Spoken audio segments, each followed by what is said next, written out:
अगर हम बात करें डायबिटीज़ की, तो डायबिटीज़ जितनी तेज़ी से आज बढ़ रही है, हमारे देश में जितनी तेज़ी से मरीज़ों की संख्या बढ़ रही है, ये एक चिंताजनक विषय हो गया है। आज इसी पर हम बातचीत करने वाले हैं और हमारे साथ दो खास मेहमान स्टूडियो में मौजूद हैं। आपका उनसे ताल्लुक़ करवा देते हैं। हमारे साथ हैं doctor Rajesh Khadgawat, professor endocrinology, AIIMS. आपका बहुत स्वागत है। साथ ही हैं doctor Hemika Chawla, endocrinologist, PSRI hospital. आपका भी स्वागत है हमारे कार्यक्रम में। डॉक्टर राजेश खरगावत, आपसे शुरू करते हैं। जब हमने कुछ भी खाया, ज़रूर नहीं मीठा, तो क्या फिर वो शुगर बनाता है और फिर ब्लड में शुगर बढ़ क्यों जाती है? जब भी हम कोई चीज़ खाते हैं तो उसका पाचन होता है और पाचन के बाद 3 तरह के तत्व उसमें से निकल के हमारे खून में मिलते हैं। एक प्रोटीन होता है, एक कार्बोहाइड्रेट है और एक फैट है। इन तीनों में सबसे ज़्यादा संबंध जो ब्लड शुगर का है वो कार्बोहाइड्रेट्स है। जो कार्बोहाइड्रेट जाते हैं और वो ग्लूकोज में कन्वर्ट होते हैं, ग्लूकोज फिर हमारे खून में जाता है और वो ग्लूकोज पूरे शरीर में खून में घूमता रहता है। जिस भी कोशिकाओं को, सेल्स को ज़रूरत होती है, वो ग्लूकोज को निकाल के उसको ऊर्जा पैदा करने के लिए काम में ले लेते हैं। और इस ग्लूकोज कितना खून में जाएगा, कैसे स्टोर होगा, इस सब को कंट्रोल करता है एक हार्मोन जो हमारे पेनक्रियाज में बनता है, जिसे हम इंसुलिन कहते हैं। तो या तो पेनक्रियाज से इंसुलिन बनना बंद हो जाए, जैसा कि टाइप 1 डायबिटीज़ में होता है कि इंसुलिन बनता ही नहीं है तो हमें बाहर से देना होता है, या फिर पेनक्रियाज इंसुलिन तो बना रहा है लेकिन वो इंसुलिन इफेक्टिव नहीं है, वो काम नहीं कर पा रहा है। तो इसलिए अगर वो काम नहीं कर पा रहा है तो कोशिकाएं ग्लूकोज नहीं निकाल सकती हैं खून से। सो खून में ग्लूकोज की मात्रा बढ़ती रहती है, जिसे हम कहते हैं कि उसे डायबिटीज़ हो गई है। तो यानी कि जो वो शुगर की मात्रा खून में बढ़ रही है, तो अगर हम देखें कि अभी जिस तरीके से केसेस बढ़ रहे हैं, क्या वजह है कि केसेस इतने ज़्यादा बढ़ रहे हैं? क्योंकि पहले के ज़माने में ये सोचा जाता था बड़े बुजुर्गों की बीमारी है और अब यंग एज में भी दिख रहे हैं, तो क्या वो वजह है? एग्जैक्टली यही सबसे इम्पॉर्टेंट पॉइंट है आई थिंक, कि बहुत ज़्यादा यंग पेशेंट्स आजकल टाइप 2 डायबिटीज़ से इफ़ेक्ट हो रहे हैं। और टाइप 2 डायबिटीज़ बेसिकली एक जीवन शैली से एसोसिएटेड बीमारी है, ख़राब जीवन शैली से। सो पिछले 20-30 साल में जिस तरीके से इंडस्ट्रियलाइजेशन, अर्बनाइजेशन हुआ है और प्रोसेस्ड फूड्स का बहुत ज़्यादा हमारी डाइट में इंक्लूजन हो गया है, और हमारी डाइट में प्रोटीन्स, फाइबर्स, इनकी मात्रा जो है वो पर्याप्त मात्रा में ना होना, बहुत ज़्यादा processed foods, sugary foods, oily foods, इनकी मात्रा डाइट में बढ़ जाना एक रीज़न है। हमारा जो खान पान चेंज हुआ है, आज से 50 साल पहले हम देखें तो हम एक मिलेट रिच कंट्री थी, हम मिलेट्स का यूज़ करते थे, हम फाइबर्स का यूज़ करते थे। आजकल हम आटा भी पैकेज्ड यूज़ करते हैं जिसमें चोकर की, फाइबर की मात्रा बहुत कम है। तो ये चीज़ें हमारी डाइट में चेंज हुई हैं। सेकेंडली, हमारा जो लाइफस्टाइल है वो उतना एक्टिव अब नहीं रहा है। गैजेट्स अवेलेबल हैं हमारे पास, मोबाइल है, लैपटॉप है, बच्चे भी बाहर खेलने नहीं जा रहे हैं, तो फिजिकल एक्टिविटी, व्यायाम जो है रेगुलर रूप से वो नहीं हो रहा है। यानी 2 कारण हैं, एक तो हमें डाइट, अच्छी डाइट लेनी है, पोषण युक्त डाइट, और दूसरा व्यायाम करना है, बाहर खेलने भी जाना है। फिलहाल एक कॉलर है फोन लाइन पर। हेलो रंजीत जी, आवाज़ मिल रही है आपको? हाँ जी, नमस्कार मैम जी। अपना सवाल पूछिए। मैम, ये जो हमारी माता जी का शुगर मैम बढ़ जा रहा है बार बार। जी हाँ मैम, आवाज आ रही है मैम? नमस्ते मैम। जी जी, आवाज आ रही है। कितनी शुगर है आपके मौसा जी की? मैम, माता जी का हमारा शुगर जो है बार बार बढ़ जा रहा है।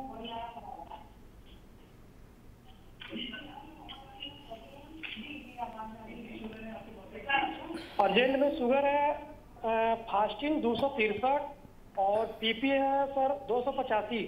जी शुक्रिया। आपसे अनुरोध, जब भी फ़ोन करें अपने टेलीविज़न सेट का जो वॉल्यूम है उसे कम कर दें। डॉक्टर साहब, ये भी बताइए पहले तो फास्टिंग की नॉर्मल रेंज क्या होनी चाहिए और फिर उनकी मौसा जी की ज़्यादा क्यों है? अगर फास्टिंग यानी खाली पेट की शुगर की हम बात करें और अगर वो 100 मिलीग्राम % से कम है तो हम कहते हैं वो बिल्कुल नॉर्मल है। या फिर 126 या इससे ज़्यादा अगर है तो हम कहते हैं डायबिटीज़ है।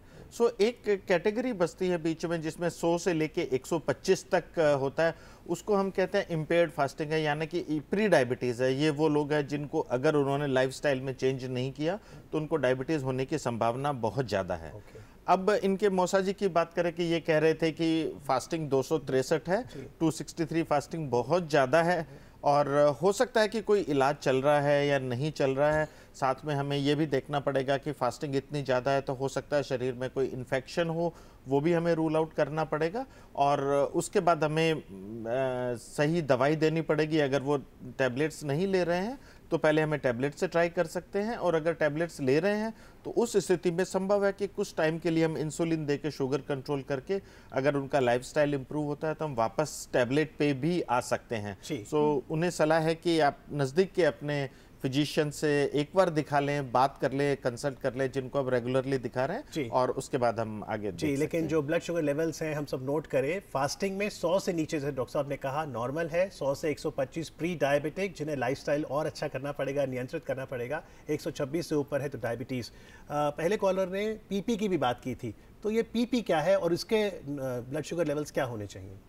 आइडली जब हम किसी पेशेंट को डायग्नोस करने के लिए डायग्नोस्टिक पर्पस से ब्लड टेस्ट कराते हैं तो हम ब्लड ग्लूकोज एक OGTT टेस्ट कराते हैं, जिसमें हम ब्लड ग्लूकोज फास्टिंग में टेस्ट करते हैं, जैसे कि सर ने बताया, और उसके बाद हम एक 75 ग्राम ग्लूकोज लोड देते हैं खा के बाय माउथ, और 2 घंटे बाद हम ब्लड ग्लूकोज फिर से चेक करते हैं। इसकी वैल्यू एक नॉर्मल इंसान में 140 मिलीग्राम पर डेसीलीटर होनी चाहिए। अगर ये मात्रा 200 या उससे ऊपर जा रही है उसे हम डायबिटीज़ कहेंगे, और अगर ये 140 से 199 के बीच में है तो इसे हम प्री डायबिटीज़ की कैटेगरी में रखेंगे। ग्लूकोज वाले को ही पीपी पोस्टप्रांडियल बोलते हैं। ये हम डायग्नोस्टिक पर्पस के लिए यूज़ करते हैं। फिर उसके बाद जब कोई पेशेंट डायग्नोस हो गया है डायबिटीज़ के लिए, तो हम जब रेगुलर मॉनिटरिंग करते हैं तो खाने से पहले या फिर fasting, our and overnight fasting के बाद जो है हम उसे फास्टिंग वैल्यू मानेंगे, और खाने के 2 घंटे बाद वाली वैल्यू को हम पीपी वैल्यू मानेंगे। उसका भी हमारा कट ऑफ जो है, डायबिटिक अगर आप हैं तो 180 के नीचे हमें उसे रखना है, और 200 के ऊपर है तो वो क्लियरली डायबिटीज की कैटेगरी में है। एक और कॉलर है जो हमारे साथ जुड़ गए हैं। जी संजीव जी बताइए। हेलो।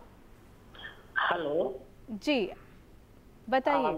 मैं संजीव बोल रहा हूँ दिल्ली से। जी नमस्कार, मैं आपका प्रोग्राम लाइव देख रहा हूँ। मैडम मेरी उम्र 51 के करीब है, तो मेरी हर क्वार्टरली अपने आप ही शुगर लेवल बढ़ जाता है।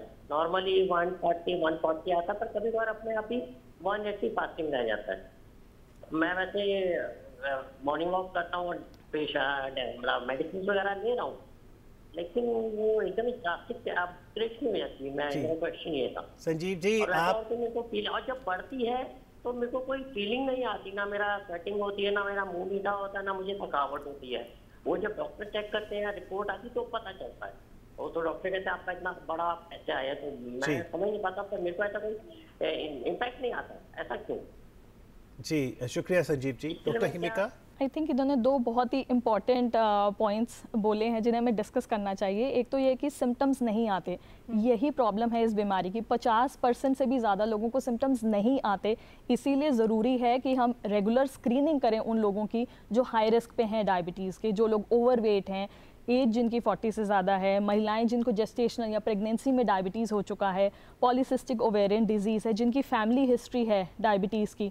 तो डायबिटीज़ में 50% तक लोगों को लक्षण ना हो, ऐसा हो सकता है। और एक और कारण है कि लोग इनिशियली जो है डायबिटीज़ को कंट्रोल नहीं करते। मुझे कोई सिम्टम्स नहीं है, मुझे कोई प्रॉब्लम नहीं है, मैं क्यों शुगर को कंट्रोल करूं, क्यों डायबिटीज़ को कंट्रोल करूं। बट लॉन्ग टर्म कॉम्प्लिकेशंस होंगी क्योंकि ऑर्गन्स में आ रहा है डायबिटीज़। कि सिम्टम्स नहीं पता चलते हैं मोस्टली लोगों को, लेकिन जब हम डायबिटीज़ इमरजेंसी की बात करते हैं तो उस दौरान कुछ तो ऐसे लक्षण, कुछ ऐसे साइंस सिग्नल्स हमारी बॉडी देती होगी, तो हमें वो कौन से सिग्नल्स हैं और क्या करना है उस समय? हाँ, तो अगर जैसे शुगर, जैसे बताया कि डॉक्टर हेमिका ने बताया कि लक्षण नहीं होते हैं, जो कि अधिकतर मरीजों के साथ होता है, और ऐसा करते करते चेक नहीं करते हैं, धीरे धीरे शुगर और बढ़ती रहती है। और अगर हमारी शुगर कुछ लंबे टाइम तक बढ़ी हुई है तो उसके बाद हमें लक्षण होने शुरू होते हैं।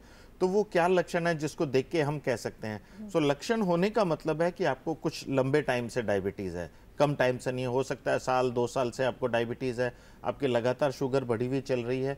तो उसमें होता है कि सबसे पहले होता है कि पेशाब ज़्यादा आने लगता है, बार बार आपको पेशाब करने उठना पड़ता है, रात को ज़्यादा 2-3 बार 4 बार आपको पेशाब करने उठना पड़ता है, दिन में भी पेशाब ज़्यादा लगता है। और जब पेशाब ज़्यादा लगता है तो पानी की प्यास ज़्यादा लगती है, तो बार बार आप पानी भी पीते रहते हैं। और क्योंकि पेशाब में आपका ग्लूकोज निकल रहा है, एनर्जी का लॉस हो रहा है, तो शरीर में एनर्जी की कमी होती है।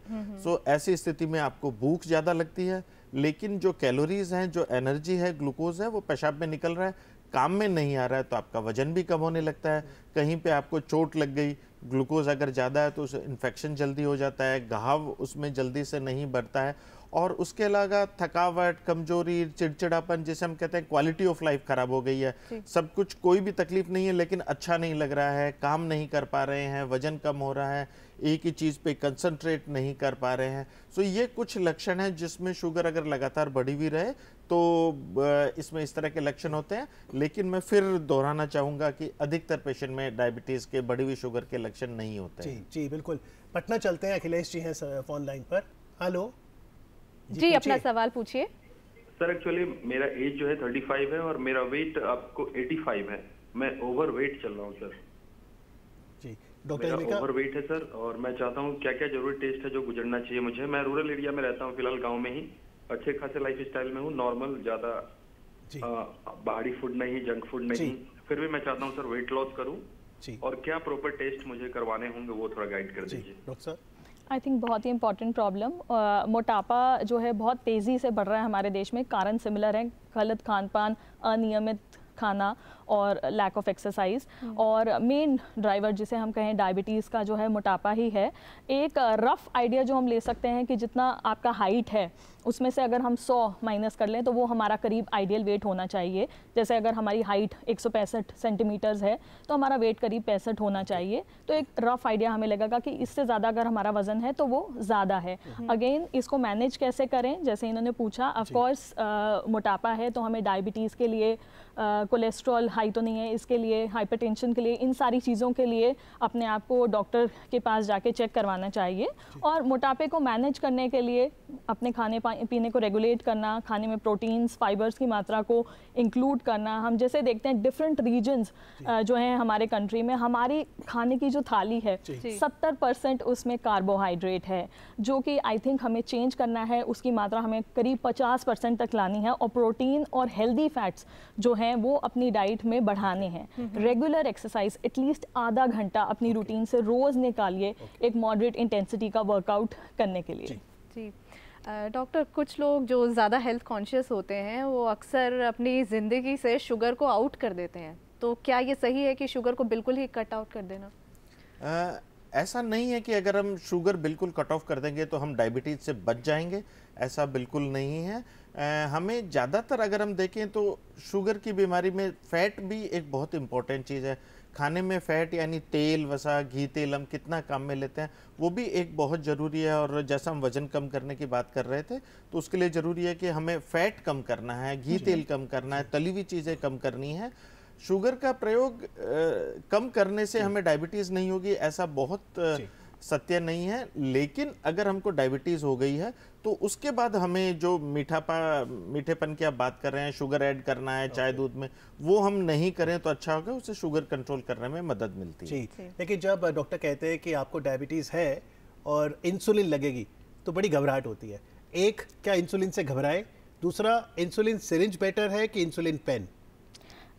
इंसुलिन से घबराने की कोई ज़रूरत नहीं है, क्योंकि टाइप 2 डायबिटीज़ भी जो है, हालांकि ये शुरुआत होती है इंसुलिन रेजिस्टेंस से कि इंसुलिन आपकी बॉडी में ठीक से काम नहीं कर पा रहा, बट 20-25 साल में अधिकतर पेशेंट्स को डायबिटीज़ के जो हैं उनमें इंसुलिन की कमी हो जाती है, और इंसुलिन कहीं ना कहीं आपकी लाइफ में आएगा अगर आप टाइप 2 डायबिटिक पेशेंट भी हैं तो भी। इंसुलिन से घबराने की ज़रूरत नहीं है। ये एक मॉलिक्यूल है जो कि हमारी बॉडी में बन रहा है, बहुत सेफ़ है, इसके कोई साइड इफ़ेक्ट्स नहीं हैं हमारी सारी ऑर्गन्स पे। पेन और नीडल दोनों ही डिवाइसेस हमारे पास अवेलेबल हैं। इंसुलिन सिरिंजेस हम बहुत सालों से यूज़ करते आ रहे हैं, पिछले कुछ समय से हमारे पास पेन्स भी अवेलेबल हैं। अब पेन्स का एडवांटेज है कि उनकी नीडल बहुत ही फाइन, बहुत ही महीन होती है, तो जो इंसुलिन इंजेक्शन का प्रोसेस है वो ऑलमोस्ट पेन फ्री या पेनलेस हो जाता है।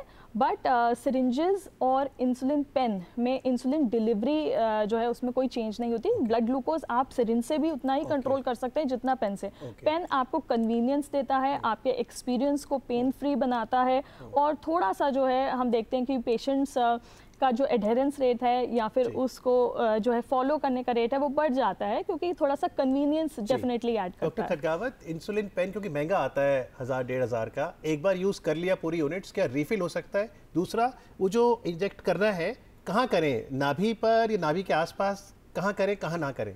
हाँ, जैसे इंसुलिन पेन की आप बात कर रहे हैं तो दो तरह के पेन आते हैं। एक पेन होता है कि जो डिस्पोजेबल पेन होता है कि उसमें कार्ट्रिज चेंज नहीं होती, तो उसमें जब भी कार्ट्रिज खत्म हो जाती है तो हमें उसे फेंकना होता है। दूसरा परमानेंट पेन आता है जिसमें हम जैसे पेन में कार्ट्रिज चेंज करते हैं उस टाइप से हम उसमें कार्ट्रिज चेंज कर सकते हैं एक ही पेन का। और जो दूसरा परमानेंट वाला पेन है वो मेटल का होता है, काफ़ी अच्छा पेन होता है, सो उसमें हम लगा के कर सकते हैं। सो बहुत आसान तरीका है और घर पे आसानी से चेंज किया जा सकता है। जहाँ तक इंसुलिन लगाने की बात है, अधिकतर हम ये बताते हैं कि इंसुलिन लगाने के लिए सबसे बढ़िया जगह पेट पे लगाएं या पाँव के थाई के आगे के हिस्से में लगाएं। ये दो जगह है जो सबसे सेफ है। इसमें सबसे बड़ा फायदा है कि आपकी इंडिपेंडेंस, आप खुद लगा सकते हैं। जैसे अगर आपको हाथ पे लगाना है तब खुद लगाना मुश्किल होगा, आपको किसी दूसरे की मदद लेनी होगी। और ध्यान ये रखना है कि इंसुलिन लगाने तक 2 इंच का एरिया जो नाभि के चारों तरफ है उसको छोड़ के हमें लगाना है। लेकिन सबसे इम्पोर्टेंट चीज़ है कि हमें एक ही जगह बार बार नहीं लगाना है, जिसे हम कहते हैं कि रोटेशन करते रहना है, पूरे पेट पे आपको घुमाते रहना है, एक बार सुबह इधर तो शाम को इधर। ये रोटेशन बहुत ज़रूरी है। अगर रोटेशन हम नहीं करते तो उस जगह पे गांठ होने का खतरा रहता है, जिसे हम लाइपो हाइपरट्रॉफी कहते हैं। और ऐसा अगर हो जाता है तो वहाँ पे इंजेक्शन लगाया तो इंसुलिन कितना खून में जा रहा है इसका हमें पता नहीं चलता है। सो रोटेशन इंपॉर्टेंट है, पेट इंपॉर्टेंट है, और हम पाँव के आगे के हिस्से, थाई के एंटीरियर सरफेस में, सामने के साइड में भी लगा सकते हैं। जी, आखिरी सवाल, जब लगा लिया तो कितनी देर बाद खाना खाएं? ये डिपेंड करता है हम कौन सा इंसुलिन यूज़ कर रहे हैं। तो हमारे पास ऐसे इंसुलिन भी अवेलेबल हैं कि जिन्हें हम तुरंत लगा के 5 मिनट या 10 मिनट के अंदर खाना खा सकते हैं, और ऐसे भी हैं जिन्हें लगा के हमें आधा घंटा करीब वेट करना पड़ता है। इंसुलिन की वैरायटी अलग है? इंसुलिन भी अलग प्रकार के हैं, तो वो इसी के लिए डॉक्टरी सलाह इंपॉर्टेंट है। ज़रूरी है हम अच्छे से समझ लें कि हम किस प्रकार का इंसुलिन यूज़ कर रहे हैं और खाना हम उसके कितनी देर बाद खा सकते हैं। सो 5 मिनट से लेके 25 मिनट तक एक एवरेज है, डिपेंडिंग अपॉन हम कौन सा इंसुलिन यूज़ कर रहे हैं खाने के लिए। और इसके अलावा हमारे पास कुछ बेजल इंसुलिन्स भी होते हैं जो कि हम दिन में सिर्फ एक ही बार देते हैं, जो कि हमारा बेजल दिन भर का जो रिक्वायरमेंट है इंसुलिन का उसको फुलफिल करते हैं। वो खाने से रिलेटेड नहीं होता, वो हम दिन में एक बार कभी भी लगा सकते हैं। यानी इंसुलिन से घबराना नहीं है, ये तो मॉलिक्यूल हमारी बॉडी ही प्रोड्यूस कर रही है। लेकिन अगर आप टैबलेट इंसुलिन नहीं लेना चाहते तो जाइए, फिर एक्सरसाइज जरूर करिए और बैलेंस डाइट जरूर लीजिए। आज कार्यक्रम में आके टाइप 2 डायबिटीज पर बताने के लिए डॉक्टर हिमिका आपका, डॉक्टर राजेश आपका बहुत बहुत आभार। Thank you so much.